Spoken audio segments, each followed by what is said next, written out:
I've quoted you before Amos 5:21, in which the people go into the house of God to worship, and God says to them, I hate the sound of your hymns.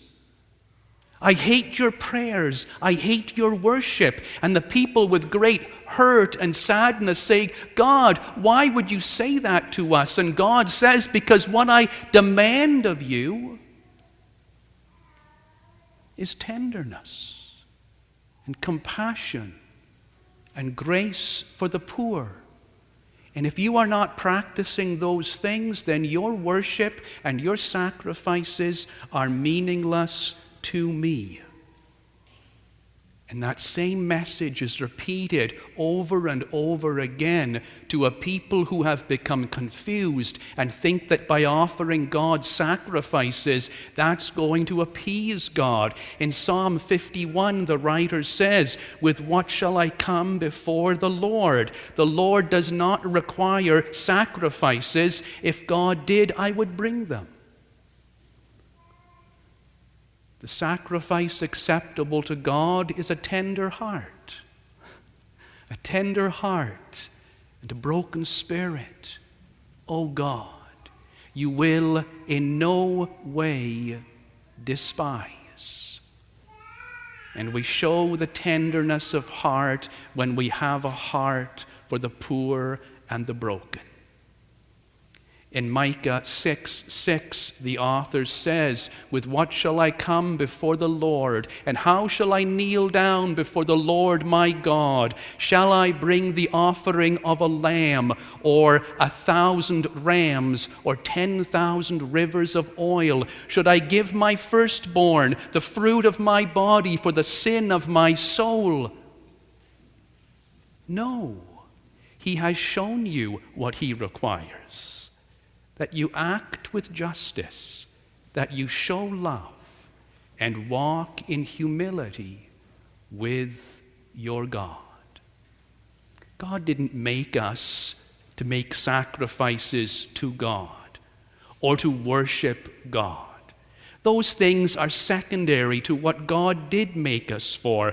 God made us that we could love and be tender, and we only find our fulfillment and wholeness for ourselves when we live in that way with the goal of eradicating poverty through our grace and kindness and goodness.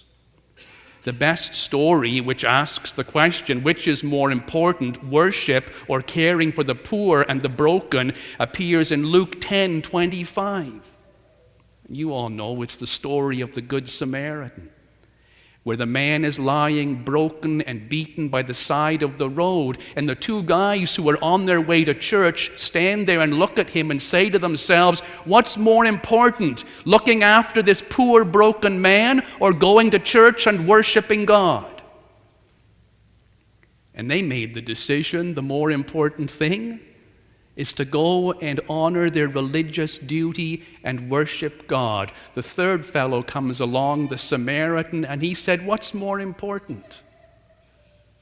Going to the church to practice my sacrifice and my act of worship, or caring for the broken and the oppressed?